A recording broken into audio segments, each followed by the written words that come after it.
Welcome back, Review a Day, episode number 210. My name is Leland. I would say the ever increasingly rare episode of Review a Day. My name is Leland, you know me. Head over to nitpickit.com or dampercast.com and check out the podcasts I've been doing, because while I haven't been keeping up Review a Day, don't worry, I'm not walking away from this sweet YouTube gig. Make sure to head over there, because I keep doing the reviews on Nitpick It, and I'm doing Dampercast every single week, so check that out. Also available on iTunes. Just search that shit out. You guys are smart, you'll figure it out. The movie review I want to do for you guys today, I had the great fortune of getting to check out an early screening of Scott Pilgrim versus the World, directed by Edgar Wright, starring Mr. Michael Cera, Allison Pill is in this movie, Jason Schwartzman, Brandon Routh, Chris Evans, Mae Whitman, who of course plays one of my favorite voices on Avatar, and she's also from Arrested Development. We've got Aubrey Plaza, who is so hot and nerdy in everything I've seen her in up until this point.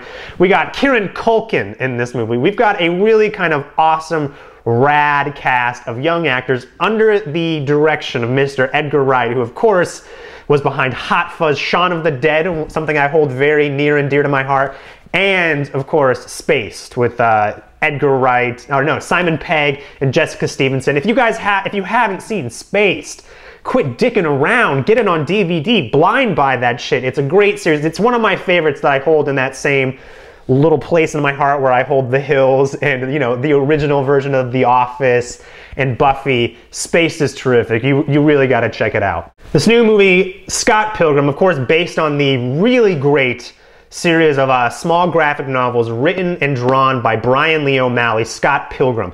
Michael Cera stars as Scott Pilgrim, who's a 22-year-old kind of guy, aimless in life, and he's dating a 17-year-old girl named Knives Chow. They have this very kind of childish relationship.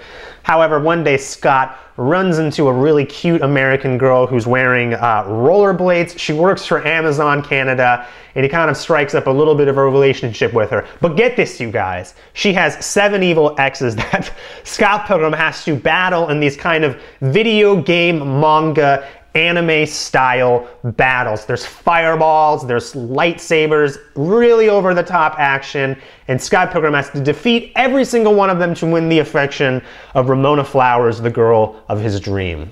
I have to say that I love the Scott Pilgrim graphic novel series so much that it was kind of nerve-wracking going into this film to see it come to life, to see what they were going to do with this source material. And I have to say that I was pretty blown away at how much of the Scott Pilgrim I knew and loved from the book series. I'm amazed how much of that spirit, how much of that energy is brought to the screen. I can't believe how faithful Edgar Wright is to the first volume, and it's not a weird Zack Snyder Watchmen way. It really feels like it was appropriate to, I think, adapt a lot of this to the screen.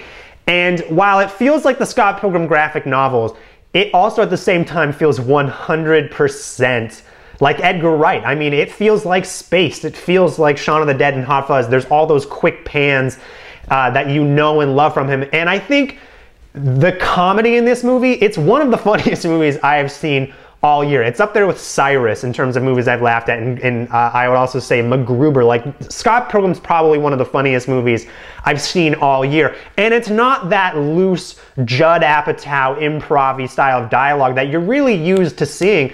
Edgar Wright, he really scripts his movies out, and they feel like they have such a pace and an energy to them. I mean, there is nothing left to chance. The dialogue is really sharp and really funny, and Edgar Wright, I mean, that guy does not waste time with people delivering his dialogue. One of my pet peeves, I've talked about it on this channel, is actors acting where they go, you know, I used to have a dog, and you're like, just say you used to have a dog already. Like, don't act so much. With Edgar Wright movies, it is one line after the other, and that's one thing I dig about this movie. I think it's about 2 hours, and it goes by, it really does go by in the blink of a second. And this movie has so much energy, and it's so much fun, and one of the reasons that it is so great, I think, is because Edgar Wright picked a hell of a cast. He picked a hell of a cast, and he also picked actors who are so incredibly appropriate for the characters they are playing. Michael Cera plays the overly earnest Scott Pilgrim, I think, so incredibly well, and he plays it with so much heart. I mean, Michael Cera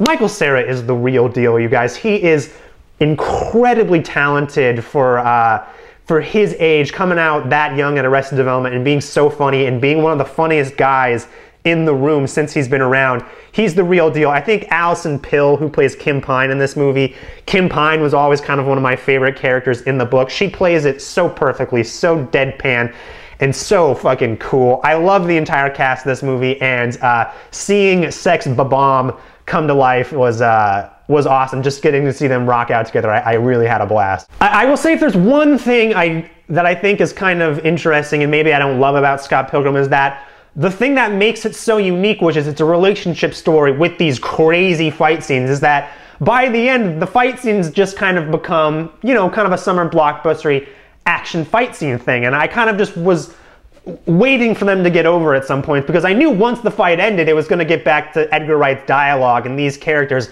and it was going to be so funny. Minor nitpick, because I think the action scenes in this are incredibly well shot, and I would say for probably 80% of it, I loved every single fight scene. The fight scene between Michael Cera's Scott Pilgrim and all of Lucas Lee's stunt doubles, I thought was really awesome. And I don't think Michael Cera is doing all of the stunt work in this, or if he's not, but they did a really convincing job of making it look like Michael Cera is whipping ass. Like, he looks like a fucking action star. You're like, holy shit, that's Michael Cera. This movie really is a blast. I'm not sure. I've been bouncing back and forth between giving it a 4 out of 5 and a 5 out of 5. I'm going to give it a 4 out of 5 just to be safe, but I reserve the right to bump it up to a 5 out of 5 when I see it again. Guys, I really think you're going to dig Scott Pilgrim. If you like this review, please do me a favor. Head over to nitpickit.com or dampercast.com. Check out the podcasts I do. I thank you in advance. I'll see you guys next time.